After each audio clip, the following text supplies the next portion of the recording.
Boa noite, queridos irmãos e queridas irmãs. Sejam bem-vindos à nossa hora do estudo. Estamos hoje iniciando o nosso quarto estudo acerca da Confissão de Fé de Westminster. E hoje abordaremos o capítulo de número 3 da Confissão. E a Confissão, em seu capítulo de número 3, nos fala um pouco acerca dos eternos decretos de Deus. Por ser um assunto um tanto quanto delicado, talvez um pouco mais difícil de entendimento, eu irei dividir este estudo em duas partes. Hoje nós teremos a parte de número 1 e, se Deus permitir, na semana que vem teremos a parte de número 2. Essa divisão será feita em 4 pontos. Na primeira parte teremos os primeiros 4 pontos e na segunda parte os outros 4 pontos que restam.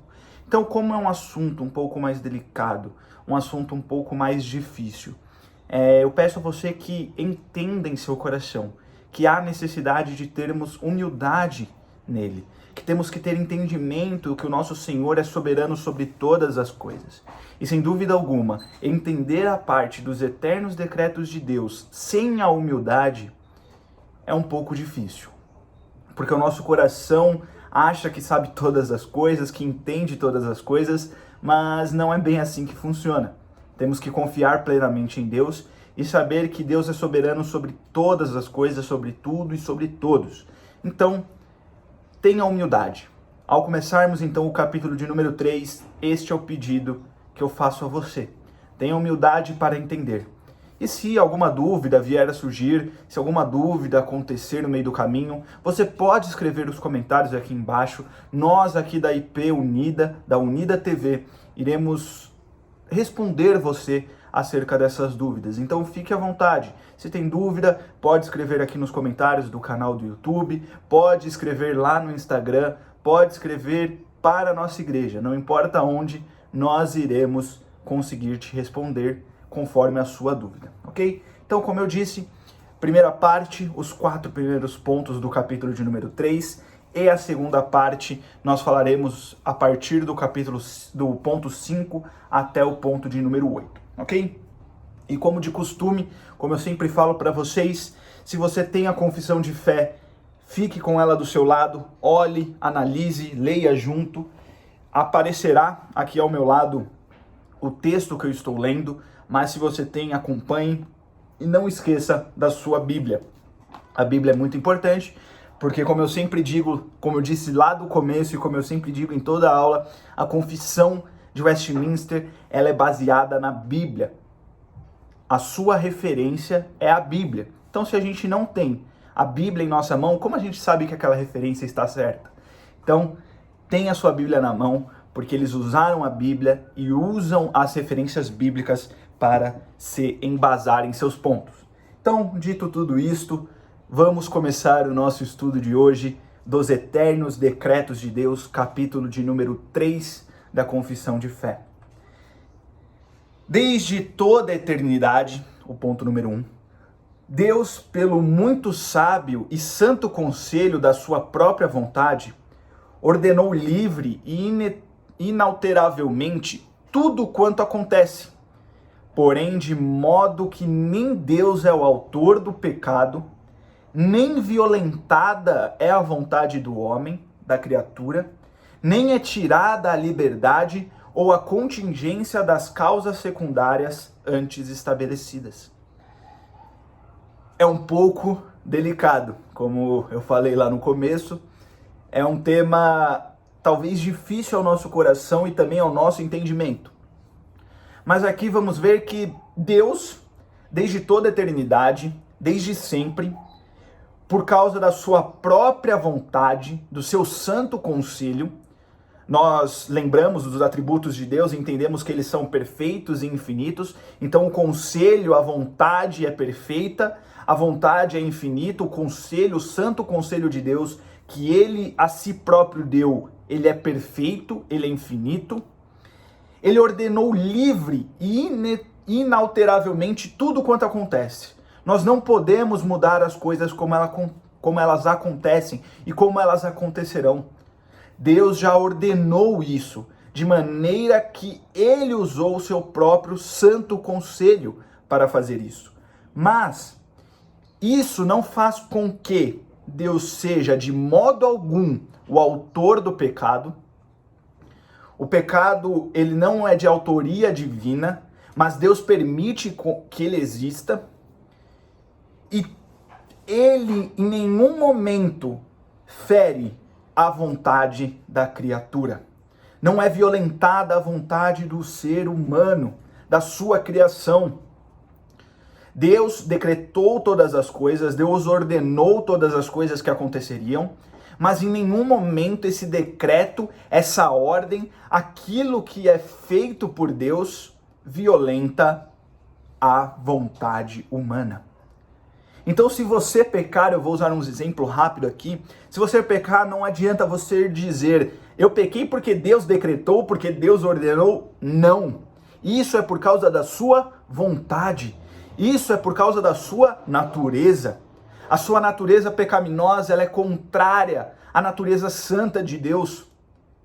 A natureza pecaminosa do homem busca o seu próprio prazer e não o prazer na lei do Senhor, no Evangelho de Cristo.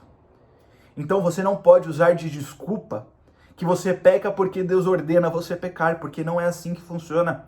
Tudo aquilo que acontece conforme o que Deus ordenou, mas em nenhum momento a nossa vontade ela é violada. Então, se algo acontece e você quer culpar a ordenança de Deus acerca de tudo aquilo que foi feito, tome cuidado, porque a Escritura diz, a confissão embasada na Escritura também diz que Deus não é o autor do pecado e que nem é violentada a vontade da criatura. Então temos que ter um cuidado nisso. Temos que entender, como eu disse, é um ponto difícil, é um ponto delicado, precisamos de humildade para entender. Então, Deus ordenou todas as coisas através do seu santo conselho. Ele mostrou e fez tudo o quanto acontece. Depois ele nos mostra que Deus não é o autor do pecado e nem violentada é a vontade da criatura. Não é tirada a sua liberdade ou contingência, não somos marionetes na mão de Deus. Não somos peças num teatro divino onde Deus é um ditador, como algumas pessoas pensam. Não é assim que funciona. Tudo sim já foi ordenado, tudo é comandado, sustentado por Deus, mas em nenhum momento a vontade da criatura, sua liberdade, ela é tirada. Nós temos livre agência. E isso é um assunto que a gente vai ver lá na frente sobre o livre-arbítrio. Nós temos uma ideia errada sobre o livre-arbítrio. Eu não vou falar hoje sobre isso, mas nós veremos lá na frente acerca do livre-arbítrio, porque é uma ideia errada que a gente tem. Nossa, então eu não tenho livre-arbítrio, então eu não posso fazer aquilo que eu quero. Não é isso. Livre-arbítrio é uma coisa diferente. Então, nós percebemos que a nossa liberdade, a nossa vontade não é infligida, não é violentada por causa do eterno decreto de Deus. Por tudo aquilo que Deus decretou, por tudo aquilo que Deus fez, nós não somos violentados, nós continuamos com a nossa liberdade. Então pense nisso. Não culpe Deus por causa do seu pecado e diga, olha, eu pequei porque Deus ordenou que eu pecasse tal dia, tal hora. Não é assim que funciona. A vontade é nossa, a natureza pecaminosa é nossa. E Deus não é o autor do pecado. Deus é aquele que permite que o pecado existe, mas não é ele o autor do pecado. Então, como eu disse, e sintetizando brevemente, é meio que uma conclusão e repetição, uma revisão daquilo tudo que eu disse. Deus eternamente decretou o que haveria de criar, estabelecer, preservar e conduzir. Deus decretou todas essas coisas. Deus decretou o plano terreno. Deus não é o autor do pecado, mas permitiu o seu ingresso no mundo. Deus não interferiu na vontade do homem nem para pecar, nem para deixar de pecar. Deus não interfere nesta vontade humana, nem na sua liberdade. Então, como referências bíblicas, em primeiro lugar, nós temos o livro do profeta Isaías, lá no seu capítulo de número 45, do verso 5 ao 7. Eu sou o Senhor e não há outro além de mim, não há Deus. Eu te cingirei, ainda que não me conheces, para que saiba até o nascente do sol e até o poente, que além de mim não há outro. Eu sou o Senhor e não há outro. Eu formo a luz e crio as trevas.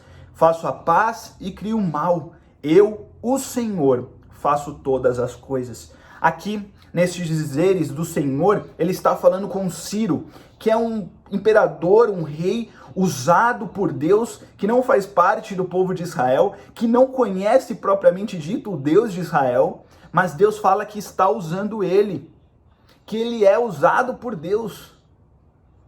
E fala, não há Deus além de mim. Mesmo você não me conhecendo, eu estou te usando.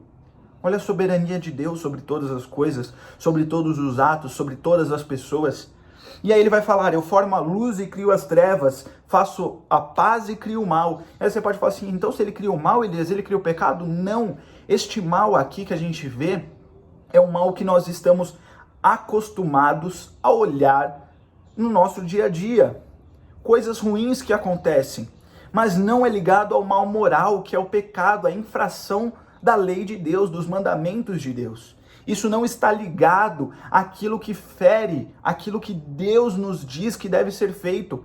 Este mal moral é outra coisa, o pecado é outra coisa. O mal dito aqui é aquilo que nós vemos de ruim que acontece no nosso dia a dia.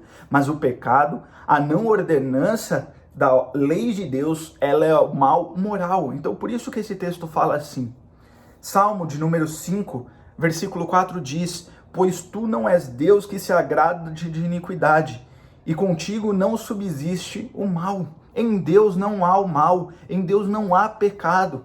Deus não mostra em si a pecaminosidade. Isto é algo do homem, isto é algo da natureza humana. Ao entrar no Éden, o pecado fez com que Adão e Eva pecassem. E isto passa agora para nós, porque eles eram os nossos representantes. Adão era o nosso representante ali no Éden. Então, entendendo isso, nós vemos que a partir de então, a nossa natureza é uma natureza pecaminosa. E mais em Deus, Deus não é pecaminoso, Deus não tem o mal, não subsiste o mal com Deus. Isso é algo do homem. Para terminar este ponto, Tiago 1, dos versos 13 a 17, diz assim: ninguém ao ser tentado diga, sou tentado por Deus, porque Deus não pode ser tentado pelo mal e ele mesmo a ninguém tenta. Ao contrário, cada um é tentado pela sua própria cobiça, quando esta o atrai e seduz. Então a cobiça, depois de haver concebido, dá à luz o pecado. E o pecado, uma vez consumado, gera a morte. Não vos enganeis, meus amados irmãos. Toda boa dádiva e todo dom perfeito são lá do alto, descendo do Pai das luzes, em quem não pode existir variação ou sombra de mudança. Nós vemos então que tudo aquilo de errado que acontece, o pecado, a tentação, a cobiça, ela parte do próprio homem. Ela parte do próprio humano. Mas tudo aquilo que é bom, tudo aquilo que é perfeito, tudo aquela boa dádiva, procede de Deus. O evangelho, a boa nova, a salvação, ela vem de Deus. Não tem como vir de outro lugar, ela vem de Deus, ela é divina, ela é santa, ela é perfeita. Por isso que ela salva até mesmo o pior dos pecadores arrependido. Então nós entendemos que Deus, ele não tenta ninguém, ele não coloca o pecado no coração de alguém. Aquilo acontece por causa da cobiça do próprio homem, que é seduzido por essa cobiça e faz assim com que ele caia em tentação, em pecado. E este pecado traz a morte daquele indivíduo. Então, continuando, chegamos no ponto de número 2, que diz o seguinte: ainda que Deus sabe tudo quanto pode ou há de acontecer, em todas as circunstâncias imagináveis, ele não decreta coisa alguma por havê-la previsto como futura, ou como coisa que havia de acontecer em tais e tais condições. Então, de maneira simples e entendível, Deus predetermina em decreto o que vai acontecer. Ponto. O que vai acontecer já é determinado por Deus. Mas não é o que vai acontecer predetermina a decretação divina. Ou seja, Deus decreta, em primeiro lugar, tudo o que vai acontecer. Mas não é porque o que vai acontecer que influencia esse decreto. Nós sabemos que Deus é onisciente, ele sabe todas as coisas, ele conhece todas as coisas. Ele é onipresente, ele está em todos os lugares e ele está em todo o tempo. Como assim, Elias? Nós conhecemos o passado, o presente e o futuro. Para Deus tudo é presente, não existe essa divisão.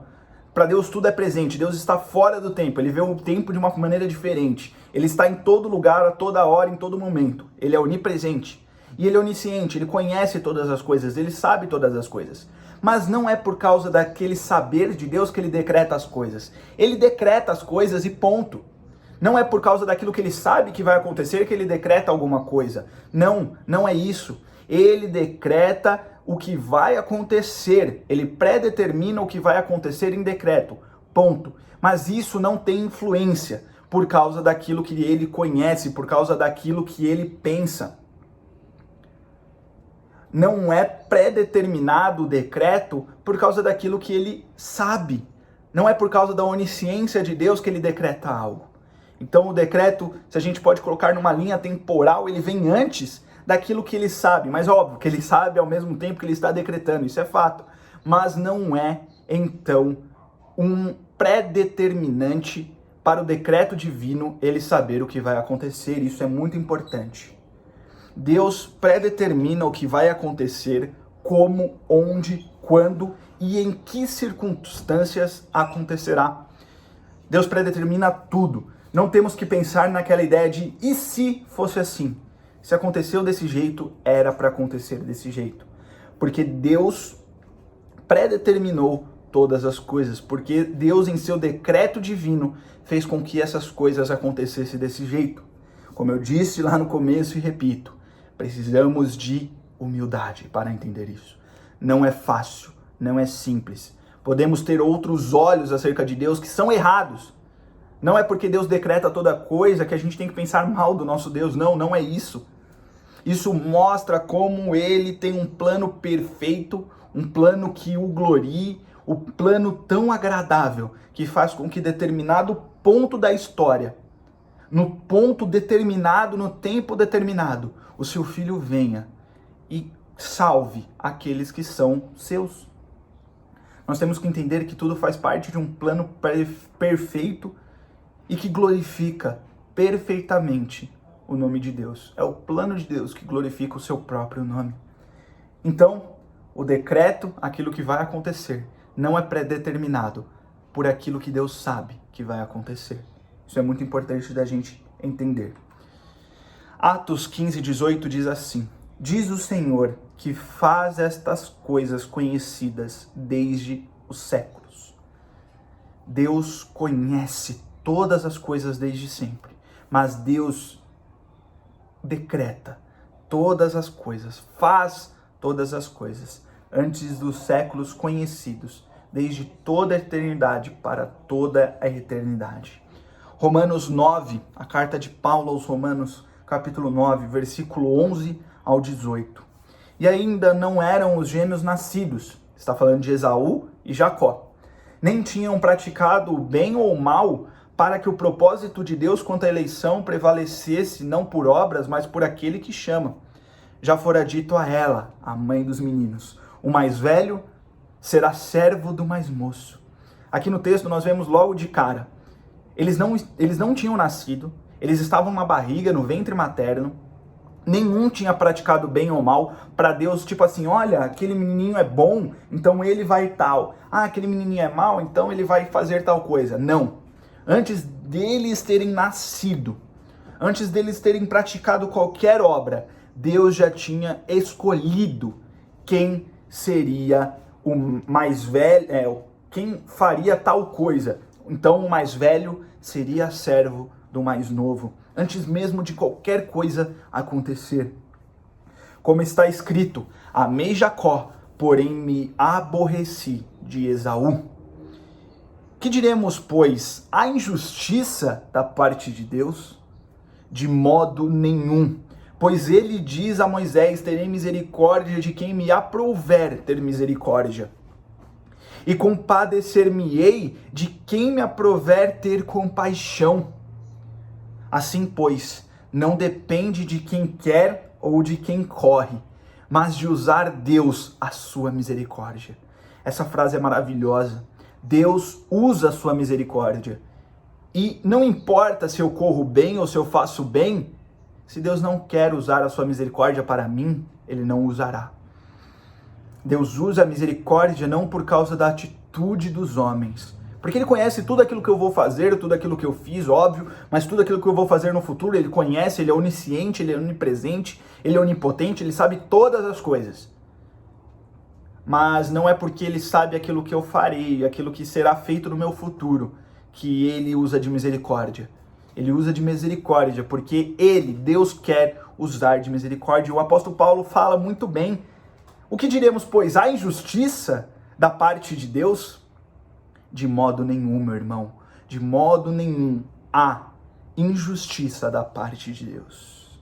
Continuando, diz o seguinte: porque a Escritura diz a Faraó: para isto mesmo te levantei, para mostrar em ti o meu poder e para que o meu nome seja anunciado por toda a terra. Logo tem ele misericórdia de quem quer e também endurece a quem lhe apraz.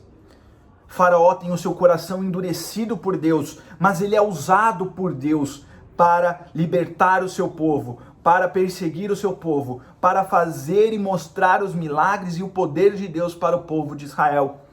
Deus usa e endurece o coração de Faraó. Deus usa Faraó na sua obra perfeita, na sua obra agradável. Tudo isso para a honra e glória do próprio Deus. Continuando então para o ponto de número 3 deste capítulo. Pelo decreto de Deus e para a manifestação da sua glória, alguns homens e alguns anjos são predestinados para a vida eterna e outros pré-ordenados para a morte eterna. Então chegamos naquela famosa discussão em que muitas pessoas acabam entendendo errado acerca da predestinação. A predestinação é acerca daqueles que vão para o céu e acerca daqueles que são pré-ordenados para o castigo eterno, para o inferno, aqueles que são salvos e aqueles que não são salvos. Nós vemos então que uns são predestinados para a salvação e outros são pré-ordenados para a perdição. E isso faz com que homens e anjos sejam incluídos nesta predestinação. E aí, 1 Timóteo 5:21 nos diz: conjuro-te perante Deus e Cristo Jesus e os anjos eleitos que guardes estes conselhos, sem prevenção, nada fazendo com parcialidade.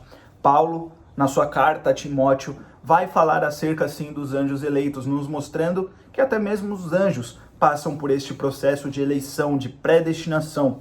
Judas 6 diz: e a anjos, os que não guardaram o seu estado original, mas abandonaram o seu próprio domicílio, ele tem guardado sobre trevas, em algemas eternas, para o juízo do grande dia. Nós vemos que os anjos, aqueles que não guardaram o seu estado original, aqueles que abandonaram o seu estado original, abandonaram o mandamento de Deus, eles estão guardados então sobre algemas, esperando o dia do juízo final, o grande dia.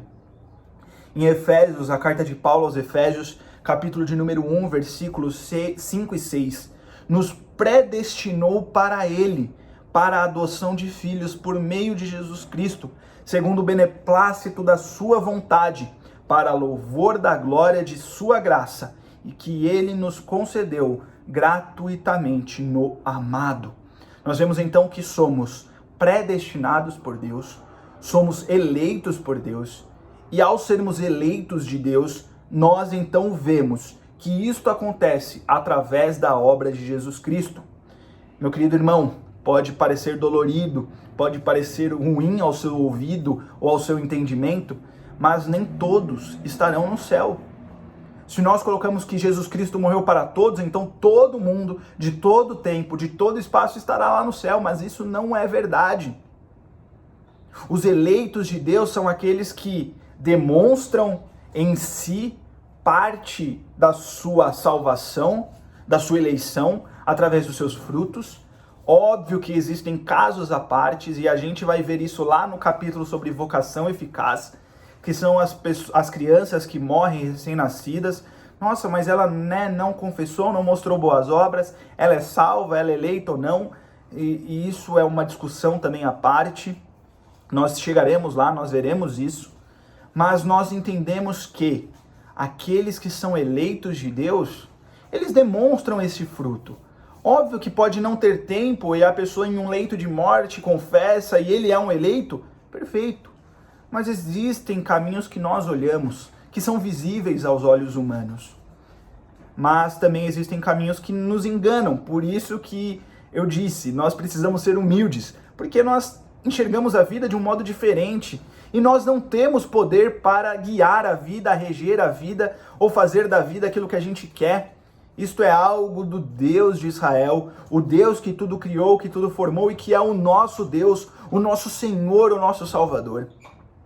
Por isso que temos que ter humildade para entender que Deus, lá no começo de todas as coisas, decretou e predestinou alguns para serem seus.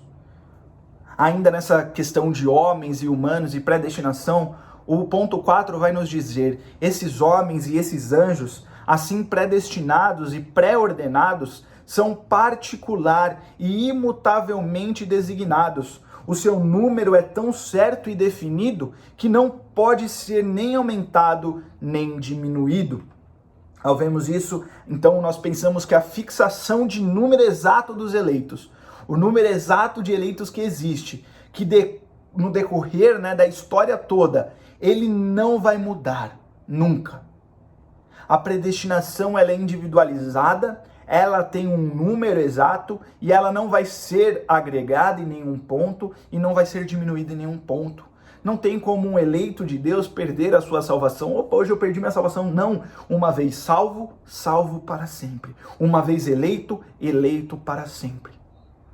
Vemos que há uma eleição que ela não é por causa da sua condição, não é por causa daquilo que você faz, mas por aquilo que Deus te escolheu, mas por causa da escolha, por causa da escolha de Deus. Por isso que eu não posso ganhar a salvação em um dia e perder no outro. Por isso que em Deus nós temos a salvação perfeita, plena e agradável. O sangue de Jesus Cristo é aplicado a nós. É uma eleição incondicional, ela não é condicionada por nenhuma coisa. Ela é incondicional, uma vez eleito, eleito para sempre. E ela é individual e tem o seu número exato, lá no decreto do Deus imutável, do Deus Criador. E acerca disso, acerca deste número, nós sabemos que ele existe porque Jesus Cristo aponta para isso. Ele vai dizer lá no Evangelho segundo João, capítulo 10, versículo 14 a 16, eu sou o bom pastor, conheço as minhas ovelhas e elas me conhecem a mim. Assim como o Pai me conhece a mim, eu conheço o Pai. Eu dou a minha vida pelas ovelhas, ovelhas estas que ele conhece. Ainda tenho outras ovelhas, não deste aprisco. Ele está falando ali sobre o povo judeu, sobre aquele povo que ele está tendo contato. Ele está falando que tem ovelhas fora do povo judeu, que são os gentios. A mim me convém conduzi-las, ou seja, ao próprio Deus convém trazê-las para este aprisco. Conduzi-las e elas ouvirão a minha voz, então haverá um rebanho e um pastor. E este rebanho não é que, está sendo acrescentada a predestinação, não. Cristo fala que já existe lá fora ovelhas que são dele. No gentio já existem ovelhas que são do nosso Senhor e Salvador, e ele mesmo irá trazer elas para si. E no final haverá um rebanho onde o pastor conhece todas as ovelhas. E haverá também um pastor, que é o nosso Senhor e Salvador Jesus Cristo. Ainda no Evangelho segundo João, no capítulo de número 13, versículo 18, nós vemos, não falo a respeito de todos vós, pois eu conheço aqueles que escolhi. Jesus Cristo conhece aqueles que foram escolhidos. É antes para que se cumpra a Escritura, aquele que come do meu pão levantou contra mim seu calcanhar. Nós vemos aqui aquele episódio onde Cristo está com seus discípulos, os momentos finais de sua vida, e ele fala que alguém irá trair ele. Ele já sabe quem é o traidor, ele já sabe que Judas trairia ele, mas ele diz em primeiro lugar, não vos falo a respeito de todos vós, não é sobre todos que estão aqui, pois eu conheço aqueles que escolhi. Ele sabia quem eram os seus, e ele sabia também que Judas o trairia. O nosso Deus conhece todas as suas ovelhas. Ele chama ela pelos seus nomes. Os decretos de Deus ao nosso ver, ao nosso enxergar, ao nosso entendimento, pode parecer loucura, mas não esqueça, nós somos homens frágeis, pecadores, com uma natureza pecaminosa. Não podemos nos equiparar ou equivalar a um Deus santo, perfeito. Nós temos que entender que em Deus há muito mais daquilo que nós sabemos e entendemos. Mas a sua palavra diz e aponta que desde toda a eternidade, Deus decretou tudo aquilo que iria acontecer. Não é violada a minha vontade, não peco porque Deus ordenou que eu pecasse, isto acontece por causa da minha natureza. Nós vemos que a palavra fala disso, nós vemos que a palavra mostra que Deus escolheu homens para a perdição e homens também para a salvação. Teremos pessoas e anjos sofrendo no lago do inferno, sofrendo um castigo eterno, e nós temos pessoas que irão desfrutar da glória eterna com o Pai e com o Filho, no novo céu e na nova terra. Nós temos isso escrito na Bíblia, e temos que entender isso no nosso coração, porque é verdade do nosso Senhor revelada a nós. Eu trouxe as referências bíblicas, não são ideias tiradas de homens, não são ideias minhas, são coisas que a Bíblia aponta e nos mostra de maneira sintetizada a nós. Como eu disse lá no começo e repito, talvez a 10ª vez, precisamos de humildade para entender aquilo que acontece na vida da nossa, na nossa jornada diariamente. Tudo aquilo está sob base da mão poderosa do nosso Deus. Então nós temos que entender e ter humildade neste ponto, porque é um ponto bem delicado. E por muitas vezes o nosso eu vai querer falar assim, não, mas isso não existe, isso não é, Deus não decretou nada, eu só tenho livre-arbítrio, hoje eu estou salvo, hoje não, e não sei o quê. Cuidado, calma, respira, tenha humildade, peça a Deus humildade, para assim você crescer teologicamente, crescer espiritualmente, e agradar a Deus em espírito e em verdade. Não seja um servo que está só disposto a murmurar e reclamar. Ajoelhe-se, dobre seus joelhos, humilhe-se e fale, Deus, estou aqui para aceitar a sua santa, perfeita, infinita bondade. Está pronto para entender de maneira humilde que Deus é Senhor sobre todas as coisas, sobre tudo e sobre todos. Sobre tudo o que acontece, tudo o que acontecerá. Deus é soberano. Espero que esse estudo de hoje tenha sido bom para você. Espero que você tenha gostado. Te convido a estar conosco na próxima semana. Na próxima semana teremos um convidado especial, Reverendo Camargo estará conosco. E depois nós retornaremos então no Hora do Estudo comigo. Mas semana que vem teremos o Reverendo Camargo conosco. Eu espero então que você tenha uma ótima noite de descanso. Que você tenha entendido e colocado talvez em sua mente um novo saber. Espero que você entenda aquilo que a palavra diz acerca dos decretos de Deus. Não é simples, não é fácil, mas nós temos que entender que o nosso Senhor é soberano sobre todas as coisas. Que Deus te abençoe e te guarde, e que a Unida TV glorifique primeiramente a Deus, mas que edifique a sua santa igreja. Deus te abençoe.